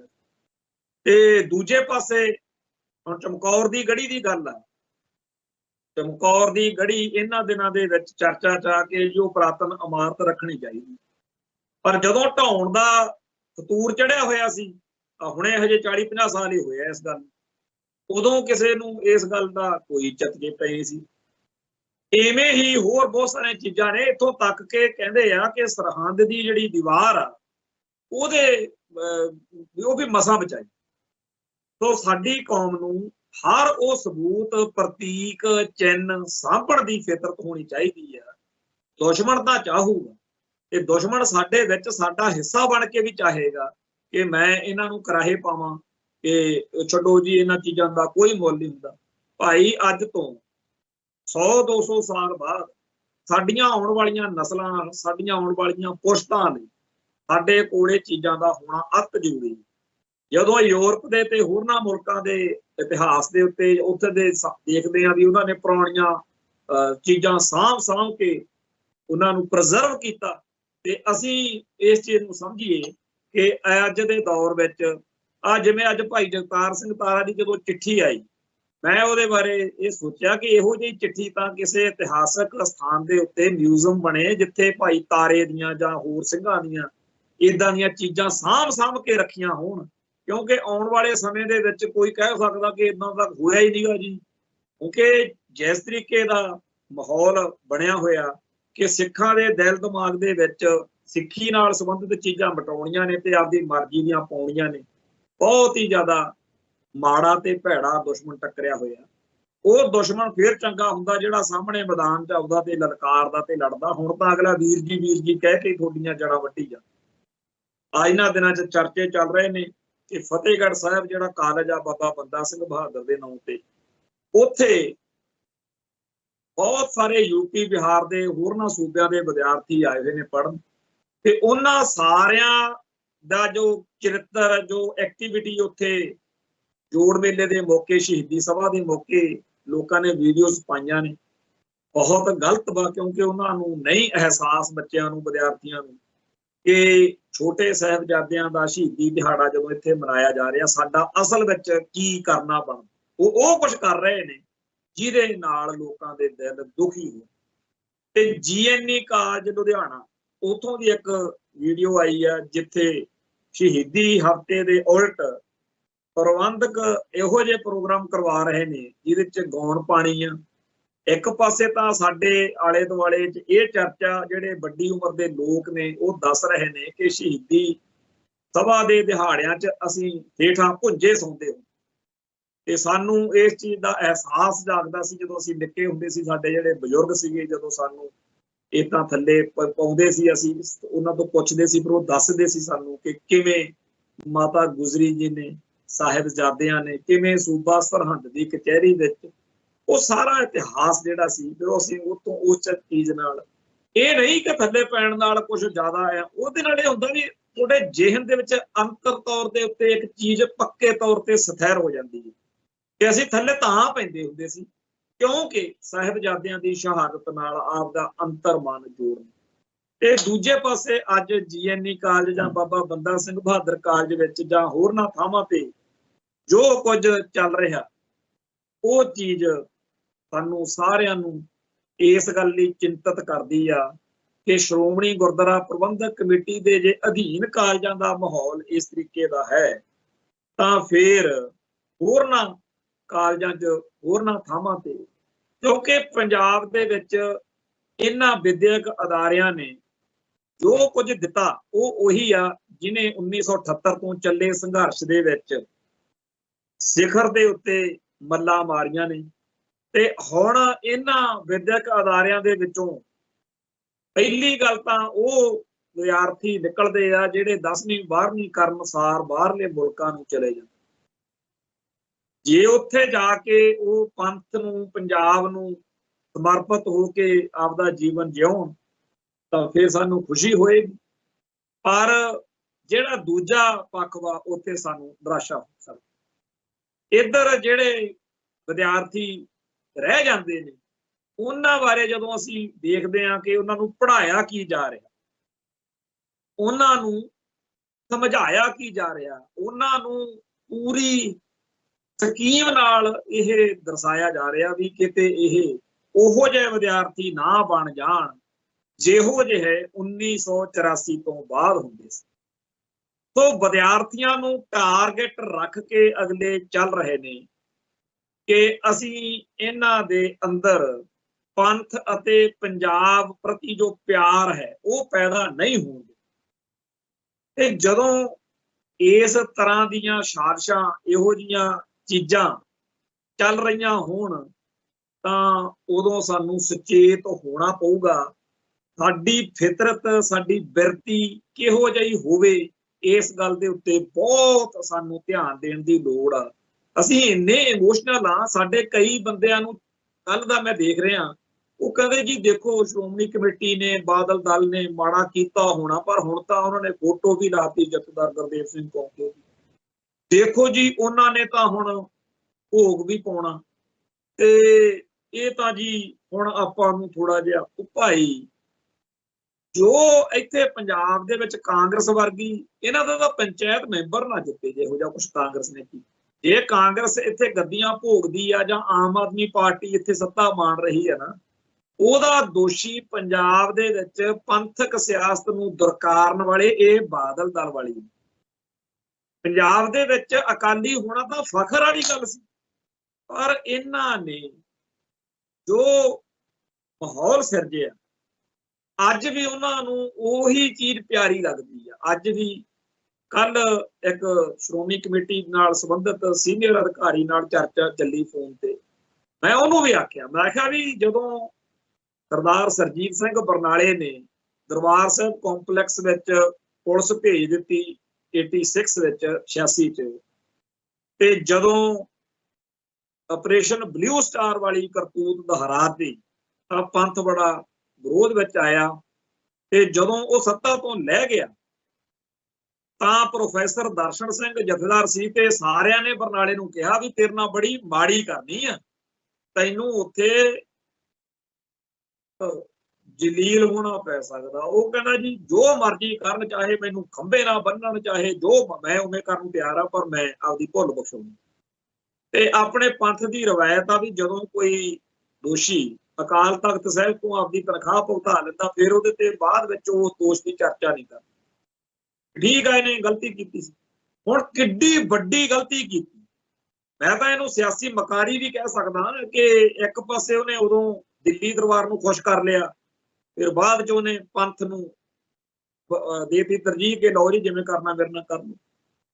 ਹੁਣ ਉਹ ਬਰਨਾਲੇ ਹੁਣੀ ਜਾਂ ਹੋਰ ਜਿੰਨੇ ਪੁਰਾਣੇ ਲੀਡਰ ਆ, ਇਹਨਾਂ ਚੋਂ ਕੋਈ ਵਿਰਲਾ ਹੀ ਬਚਿਆ ਹੋਣਾ ਜਿਹਨੇ ਕਦੇ ਨਾ ਕਦੇ ਕਿਸੇ ਨਾ ਕਿਸੇ ਮੌਕੇ ਆ ਕੇ ਤਨਖਾਹ ਨਾ ਭੁਗਤੀ ਹੋਵੇ। ਉਹਨਾਂ ਨੂੰ ਪਤਾ ਸੀ ਕਿ ਪੰਥ ਤੋਂ ਉਲਟ ਹੋ ਕੇ ਨਹੀਂ ਅਸੀਂ ਕੁਝ ਬਣ ਸਕਦੇ। ਤੇ ਅੱਜ ਪੰਥ ਦੇ ਉਲਟ ਭੁਗਤ ਕੇ ਉਲਟਾ ਇਹ ਕਹਿੰਦਾ ਕਿ ਜੀ ਮੈਨੂੰ ਤੁਸੀਂ ਮੌਕਾ ਹੀ ਨਹੀਂ ਦਿੱਤਾ ਹੈਗਾ, ਨਹੀਂ ਤਾਂ ਮੈਂ ਤਾਂ ਉਦੋਂ ਹੀ ਫੱਟੇ ਚੱਕ ਦੇਣੇ ਸੀਗੇ। ਸੁਖਬੀਰ ਸਿੰਘ ਬਾਦਲ ਪੰਥ ਨੂੰ ਦੋਸ਼ ਦੇ ਰਿਹਾ ਕਿ ਜੀ ਮੈਂ ਤਾਂ ਬਾਈਬਲ ਤੇ ਬਰਗਾੜੀ ਕਾਂਡ ਦਾ ਹੱਲ ਕਰ ਦੇਣਾ ਸੀ, ਤੇ ਉਹ ਸ਼ਰੇਆਮ ਉਲਟ ਭੁਗਤ ਕੇ ਪੰਥਕ ਜਜ਼ਬਾਤਾਂ ਦੀ ਬੇਅਦਬੀ ਕਰਕੇ। ਤੇ ਅੱਜ ਵੀ ਕੋਈ ਇਹੋ ਜਿਹੀ ਗੱਲ ਨਹੀਂ ਤਾਂ ਬੰਦਾ ਸਿੱਧਾ ਆ ਕੇ ਅਕਾਲ ਤਖਤ ਸਾਹਿਬ ਤੇ ਕਵੇ ਕਿ ਜੀ ਮੈਂ ਸਮਰਪਿਤ ਹਾਂ, ਦੱਸੋ। ਫਿਰ ਅਕਾਲ ਤਖਤ ਤੋਂ ਇੱਕ ਲੈਟਰ ਜਾਵੇ ਸਮੁੱਚੇ ਖਾਲਸਾ ਪੰਥ ਦੇ ਨਾਂ ਕਿ ਲਓ ਜੀ ਇਹਨੂੰ, ਇਸ ਬੰਦੇ ਨੇ ਜੇ ਕਿ ਜਿਹਨੂੰ ਕੋਈ ਦੁੱਖ ਤੇ ਸਾਰੀ ਪੰਥ ਦੇ ਵੱਲੋਂ ਆਵੇ ਵੀ ਆਹ ਤਕਲੀਫ ਆ, ਫਿਰ ਅਗਲੀ ਕੋਈ ਗੱਲ ਚੱਲ ਸਕਦੀ ਆ। ਪਰ ਇੱਧਰ ਤਾਂ ਇੰਨੀ, ਹਾਲਾਂਕਿ ਗੁਨਾਹ ਬੜੇ ਵੱਡੇ ਆ, ਸੋਚ ਕੇ ਕੀਤੇ ਗਏ ਨੇ, ਪੰਥ ਦੀ ਪਿੱਠ 'ਚ ਛੁਰਾ ਮਾਰਿਆ ਗਿਆ, ਪਰ ਇੱਥੇ ਤਾਂ ਡਰਾਮਾ ਵੀ ਚੱਜ ਹੱਲ ਨਹੀਂ ਕਰ ਤਾਂ ਉਹ ਵੀ ਡਰਾਮਾ ਹੀ ਆ। ਉਹ ਕਿਹੜਾ ਦਿਲੋਂ ਇਹਨਾਂ ਦੇ ਅੰਦਰ ਜਾਗ ਪੈਣਾ, ਉਹ ਤਾਂ ਜਾਗੇ ਤਾਂ ਜੇ ਇਹਨਾਂ ਨੂੰ ਅਹਿਸਾਸ ਹੋਵੇ। ਅਹਿਸਾਸ ਤਾਂ ਹੈ ਨਹੀਂ, ਪਰ ਜੇ ਸਿਆਸੀ ਲੋੜ ਵਿੱਚੋਂ ਹੀ ਉਹ ਕਹਿਣ ਵੀ ਚਲੋ ਜੀ ਆਪਾਂ ਉਹ ਵੀ ਤਾਂ ਭਾਂਡੇ ਮਾਂਜਦੇ ਹੀ ਆ, ਜੋੜੇ ਸਾਫ਼ ਕਰਦੇ ਹੀ ਆ, ਉੱਥੇ ਆਪਾਂ ਅਕਾਲ ਤਖਤ ਤੇ ਸਮਰਪਿਤ ਹੁੰਦੇ ਆ, ਉਸ ਤੋਂ ਬਾਅਦ ਚ ਆਪਾਂ ਨੂੰ ਪੰਥ ਵਿੱਚ ਵਿਚਰਨਾ ਸੌਖਾ ਹੋਵੇ। ਪਰ ਇਹ ਤਾਂ ਢੀਂਡਸੇ ਹੁਣੀ ਵੀ ਪਿੱਟ ਕੇ ਮਰ ਗਏ ਵੀ ਜਿੰਨਾ ਟਾਈਮ ਇਹਨੂੰ ਪਾਸੇ ਨਹੀਂ ਕਰਦੇ, ਉਹ ਵੀ ਹੁਣ ਕਹਿੰਦੇ ਫਿਰਦੇ ਵੀ ਕੋਈ ਗੱਲ ਨਹੀਂ ਜੀ ਗੇੜ ਤਾਂ ਕਰ ਲੈਂਦੇ। ਕੁੱਲ ਮਿਲਾ ਕੇ ਬਾਦਲ ਪਰਿਵਾਰ ਨੇ ਜਿਸ ਤਰੀਕੇ ਨਾਲ ਸਾਡੀਆਂ ਸੰਸਥਾਵਾਂ ਨੂੰ, ਸਾਡੇ ਸਿਧਾਂਤਾਂ ਨੂੰ, ਸਾਡੇ ਸਾਰੇ ਕਾਸੇ ਨੂੰ ਜਿੰਨਾ ਜ਼ਿਆਦਾ ਠੇਸ ਪਹੁੰਚਾਈ ਹੈ, ਤੇ ਜੇ ਅਸੀਂ ਅੱਜ ਵੀ ਇਹ ਸੋਚਦੇ ਹਾਂ ਕਿ ਜੀ ਆਪਾਂ ਨੂੰ ਇਹਨਾਂ ਨੂੰ ਫੇਰ ਮੌਕਾ ਦੇਣਾ ਚਾਹੀਦਾ, ਤਾਂ ਫਿਰ ਜਿਹੜੀ ਆ ਫਿਤਰਤ ਚੱਲ ਰਹੀ ਆ, ਜਿਹੜੀ ਬਿਮਾਰੀ ਚੱਲ ਰਹੀ ਆ ਕਿ ਕੋਈ ਵੀਰ ਬਾਲ ਦਿਵਸ ਮਨਾਈ ਜਾਂਦਾ, ਕੋਈ ਸਾਡੇ ਜਿਹੜੇ ਸਕੂਲ ਕਾਲਜ ਨੇ ਜਾਂ ਸਾਡੇ ਜਿਹੜੇ ਗੁਰਧਾਮ ਨੇ ਉੱਥੇ ਜਾਂ ਹਿੰਦੂਪੁਣਾ ਵੱਧ ਰਿਹਾ। ਸੋ ਜਿਹੜੀ ਧਿਰ ਬਾਦਲ ਦਲ ਵਾਲੀ ਆ, ਇਹ ਪੂਰਾ ਠੋਕ ਵਜਾ ਕੇ ਉਸੇ ਭਾਰਤ ਮਾਤਾ ਦਾ ਹਿੱਸਾ ਆ ਜਿਹੜੀ ਭਾਰਤ ਮਾਤਾ ਸਿੱਖੀ ਅਤੇ ਸਿੱਖਾਂ ਦਾ ਘਾਣ ਕਰਦੀ। ਇਹਨਾਂ ਨੂੰ ਤਾਂ ਪੂਰੀ ਆਸ ਆ ਵੀ ਇੱਕ ਦਿਨ ਸਾਡੀ ਬੀਜੇਪੀ ਨਾਲ ਸਾਂਝ ਪੈ ਜਾਣੀ ਆ, ਤੇ ਅਸੀਂ ਕਾਹਤੋਂ ਕਹੀਏ ਕਿ ਜੀ ਤੁਸੀਂ ਨੋਟੀਫਿਕੇਸ਼ਨ ਕੀਤਾ ਸੀ। ਇਹਨਾਂ ਨੂੰ ਵੀ, ਬਾਦਲ ਦਲ ਵਾਲਿਆਂ ਨੂੰ ਵੀ ਖਾੜਕੂ ਖਾਲਿਸਤਾਨੀ ਸੰਘਰਸ਼ ਕਾਲਾ ਦੌਰ ਲੱਗਦਾ, ਤੇ ਪੰਥ ਲਈ ਲੜਨ ਮਰਨ ਵਾਲੇ ਅੱਤਵਾਦੀ ਲੱਗਦੇ। ਚਿੱਠੀਆਂ ਲਿਖਦੇ ਰਹੇ ਨੇ ਵੀ ਪ੍ਰੋਫੈਸਰ ਭੁੱਲਰ ਤਾਂ ਅੱਤਵਾਦੀ ਹੈ ਜੀ, ਇਹਨੂੰ ਪੰਜਾਬ ਨਾ ਭੇਜ। ਜਿਵੇਂ ਹੁਣ ਡਿਬਰੂਗੜ੍ਹ ਜੇਲ੍ਹ ਦੇ ਵਿੱਚ ਬੈਠੇ ਉਹ ਦਲਜੀਤ ਸਿੰਘ ਕਲਸੀ ਬਾਰੇ ਆਮ ਆਦਮੀ ਪਾਰਟੀ ਦੀ ਭਗਵੰਤ ਮਾਨ ਵਾਲੀ ਸਰਕਾਰ ਕਹਿ ਰਹੀ ਹੈ ਵੀ ਬੜਾ ਖਤਰਨਾਕ ਹੈ, ਇਹਨੂੰ ਪੰਜਾਬ ਨਾ ਭੇਜ। ਕੁੱਲ ਮਿਲਾ ਕੇ ਆਪਾਂ ਇੱਕ ਪੰਥਕ ਸਿਆਸਤ ਵਾ, ਇੱਕ ਇਹ ਭਾਰਤੀ ਸਿਆਸਤ ਵਾ, ਇੱਕ ਸਾਡੇ ਆਪਦੇ ਕੌਮ ਦੇ ਜਜ਼ਬਾਤ ਨੇ, ਇੱਕ ਜ਼ਮੀਨੀ ਹਕੀਕਤ ਆ। ਇਹ ਸਾਰੀਆਂ ਚੀਜ਼ਾਂ ਨੂੰ ਸਮਝ ਕੇ ਆਪਾਂ ਨੂੰ ਫੈਸਲੇ ਕਰਨੇ ਚਾਹੀਦੇ ਨੇ। ਜਿਹੜੇ ਭਰਾ ਸਾਡੇ ਇਹ ਕਹਿੰਦੇ ਨੇ ਕਿ ਜੀ ਫਲਾਨੀ ਗੱਲ ਕਰੋ ਤੇ ਫਲਾਨੀ ਨਾ ਕਰੋ, ਏਦਾਂ ਕੰਮ ਠੀਕ ਨਹੀਂ ਹੈ। ਸਾਨੂੰ ਸਾਰੇ ਹੀ ਵਿਸ਼ਿਆਂ ਉੱਤੇ ਸਾਰੇ ਤਰ੍ਹਾਂ ਦੀਆਂ ਗੱਲਾਂ ਕਰਨੀਆਂ ਚਾਹੀਦੀਆਂ ਨੇ। ਕੋਈ ਵੀ ਗੱਲ ਜਿਹੜੀ ਆ ਉਹ ਰੋਕਣੀ ਜਾਂ ਲਕਾਉਣੀ ਗਲਤ ਆ। ਜਾਗ ਜ਼ਾਹਰ ਸਾਰੇ ਪੱਖ ਕਰੀਏ, ਜਿੰਨੀ ਵੱਧ ਚਰਚਾ ਕਰਾਂਗੇ ਉਨਾ ਜ਼ਿਆਦਾ ਸਪਸ਼ਟਤਾ ਆਏਗੀ, ਤੇ ਜਿੰਨੀ ਵੱਧ ਸਪਸ਼ਟਤਾ ਆਏਗੀ ਉਹਨਾਂ ਆਪਾਂ ਮੰਜ਼ਿਲ ਦੇ ਨੇੜੇ ਜਾਵਾਂਗੇ। ਤੇ ਇੱਕ ਦਿਨ ਉਹ ਆਏਗਾ ਜਦੋਂ ਸਾਡੇ ਵਿਰੋਧੀ ਜਾਂ ਸਾਡੇ ਨਾਲ ਅਸਹਿਮਤ ਜਿਹੜੇ ਲੋਕ ਨੇ, ਜਿਨ੍ਹਾਂ ਦੀ ਅਸੀਂ ਆਲੋਚਨਾ ਕਰਦੇ ਹਾਂ, ਉਹ ਵੀ ਇਹ ਮੰਨਣਗੇ ਕਿ ਪੰਥ ਤਾਂ ਬਚ ਸਕਦਾ ਜੇਕਰ ਪੰਥ ਦਾ ਆਜ਼ਾਦ ਕੌਮੀ ਘਰ ਖਾਲਿਸਤਾਨ ਹੋਵੇ। ਤੇ ਫਿਰ ਉਹ ਦਿਨ ਵੀ ਆਏਗਾ ਜਦੋਂ UNO ਦੇ ਵਿੱਚ ਹੋਰਨਾਂ ਮੁਲਕਾਂ ਦੇ ਵਿਚਾਲੇ ਖਾਲਿਸਤਾਨ ਦਾ ਝੰਡਾ ਝੂਲੂਗਾ। ਉਸ ਦਿਨ ਦੀ ਉਡੀਕ ਵਿੱਚ ਅੱਜ ਇੱਥੇ ਅਤੇ ਨਾਨਕ ਨਾਮ ਚੜ੍ਹਦੀ ਕਲਾ, ਤੇਰੇ ਭਾਣੇ ਸਰਬੱਤ ਦਾ ਭਲਾ। ਵਾਹਿਗੁਰੂ ਜੀ ਕਾ ਖਾਲਸਾ, ਵਾਹਿਗੁਰੂ ਜੀ ਕੀ ਫਤਿਹ।